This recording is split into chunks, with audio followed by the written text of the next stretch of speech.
ಪುರಾಣಗಳ ಪ್ರಕಾರ ಕುಂಭಮೇಳದ ಸಂದರ್ಭದಲ್ಲಿ ದೇವತೆಗಳು ಭೂಮಿಗೆ ಆಗಮಿಸಿ ಭಕ್ತರನ್ನು ಆಶೀರ್ವದಿಸುತ್ತಾರೆ. ಸಮುದ್ರ ಮಂಥನಕ್ಕೂ ಸಹ ಕುಂಭಮೇಳದ ಸಂಬಂಧವಿದೆ ಎಂದು ಹಲವಾರು ಉಲ್ಲೇಖಗಳು ಹೇಳುತ್ತವೆ. ಕುಂಭ ಎಂದರೆ ಕಳಶ. ಅರ್ಧ ಕುಂಭಮೇಳವನ್ನು 6 ವರ್ಷಗಳಿಗೊಮ್ಮೆ ಹರಿದ್ವಾರ ಹಾಗೂ ಪ್ರಯಾಗ್ನಲ್ಲಿ ಆಚರಿಸಲಾಗುತ್ತದೆ. ಪೂರ್ಣ ಕುಂಭಮೇಳವು 12 ವರ್ಷಗಳಿಗೊಮ್ಮೆ 4 ಸ್ಥಳಗಳಲ್ಲಿ ಪ್ರಯಾಗ್, ಹರಿದ್ವಾರ, ಉಜ್ಜಯಿನಿ ಹಾಗೂ ನಾಸಿಕಗಳಲ್ಲಿ ಆಚರಿಸಲಾಗುತ್ತದೆ. ಮಹಾಕುಂಭಮೇಳ 12 ಪೂರ್ಣ ಕುಂಭಮೇಳಗಳ ನಂತರ ಅಂದರೆ 144 ವರ್ಷಗಳಿಗೊಮ್ಮೆ ಪ್ರಯಾಗ್ರಾಜ್ನಲ್ಲಿ ಆಚರಿಸಲಾಗುತ್ತದೆ. ಮಹಾಕುಂಭಮೇಳ ಐತಿಹಾಸಿಕ ಹಿನ್ನೆಲೆಯನ್ನು ಹೊಂದಿದೆ. ಅಪಾರವಾದ ನಂಬಿಕೆ, ಶ್ರದ್ಧೆಯು ಮಹಾಕುಂಭಮೇಳದಲ್ಲಿ ಅಡಗಿದೆ. ಈ ಮಹಾಕುಂಭಮೇಳದ ಸಮಯದಲ್ಲಿ ಉತ್ತರ ಪ್ರದೇಶ ಸರ್ಕಾರವು ಕುಂಭಮೇಳಕ್ಕಾಗಿ ಅಚ್ಚುಕಟ್ಟಾದ ವ್ಯವಸ್ಥೆಯನ್ನೂ ಮಾಡಲಾಗಿರುತ್ತದೆ. ವೇದ ಮತ್ತು ಪುರಾಣಗಳಲ್ಲಿ ಮಹಾಕುಂಭಮೇಳದ ಬಗ್ಗೆ ಉಲ್ಲೇಖವಿದೆ. 2 ಶತಮಾನಗಳ ಹಿಂದೆ ಭೂಮಿಯ ಮೇಲೆ ಅಪಾರ ಜನರು ಸೇರುವ ಮಹತ್ವದ ಧಾರ್ಮಿಕ ಉತ್ಸವ ಮಹಾಕುಂಭಮೇಳ ಎಂದು ಉಲ್ಲೇಖಿಸಲಾಗಿದೆ. ಅರ್ಧ ಕುಂಭಮೇಳ, ಕುಂಭಮೇಳ, ಮಹಾಕುಂಭಮೇಳ ಕೇವಲ 4 ನಗರಗಳಲ್ಲಿ ಏಕೆ ಮಾತ್ರ ನಡೆಯುತ್ತದೆ ಎನ್ನುವುದಕ್ಕೂ ಐತಿಹಾಸಿಕ ಮಹತ್ವವಿದೆ. ಸಮುದ್ರ ಮಂಥನಕ್ಕೂ ಸಹ ಮಹಾಕುಂಭಮೇಳದ ಸಂಬಂಧವಿದೆ ಎಂದು ಉಲ್ಲೇಖಗಳು ಹೇಳುತ್ತವೆ. ಸಮುದ್ರ ಮಂಥನದ ಸಮಯದಲ್ಲಿ ಮಹಾವಿಷ್ಣುವು ಮೋಹಿನಿಯ ವೇಷದಲ್ಲಿ ಸಾಗುವಾಗ ಅಮೃತದ ಪಾತ್ರೆಯಿಂದ ಅಮೃತದ 4 ಹನಿಗಳು ಪ್ರಯಾಗ್ರಾಜ್, ಹರಿದ್ವಾರ, ನಾಸಿಕ್ ಮತ್ತು ಉಜ್ಜಯಿನಿಯಲ್ಲಿ ಬಿದ್ದಿತ್ತು.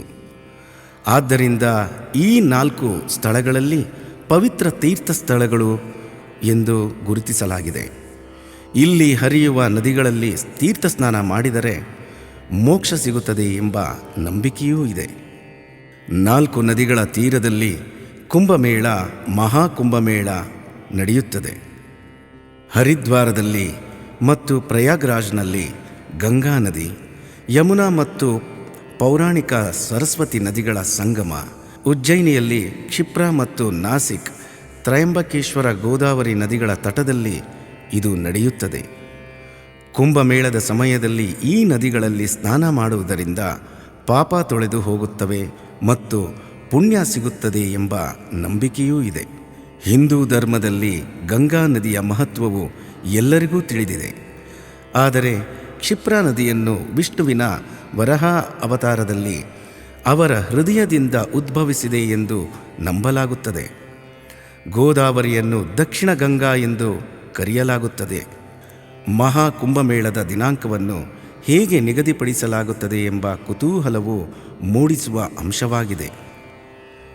ಗುರು, ಸೂರ್ಯ, ಚಂದ್ರರ ಸ್ಥಾನವನ್ನು ಗಣನೆಗೆ ತೆಗೆದುಕೊಂಡು ರಾಶಿ ಚಕ್ರಗಳ ಚಿಹ್ನೆಯನ್ನು ಗಮನದಲ್ಲಿಟ್ಟುಕೊಂಡು ಕುಂಭಮೇಳವನ್ನು ನಡೆಸಲು ತೀರ್ಮಾನ ಮಾಡಲಾಗುತ್ತದೆ.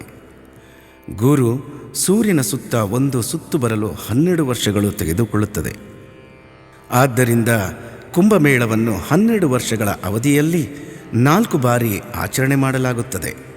ಮಹಾಕುಂಭಮೇಳದಲ್ಲಿ ಲಕ್ಷಾಂತರ ಭಕ್ತರು ಪಾಲ್ಗೊಳ್ಳುತ್ತಾರೆ. ಕೆಲವರು ಪಾಪಗಳನ್ನು ಕಳೆದುಕೊಳ್ಳಲು ನದಿಯಲ್ಲಿ ಪುಣ್ಯ ಸ್ನಾನ ಮಾಡಲು ಮಾತ್ರ ಆಗಮಿಸುತ್ತಾರೆ.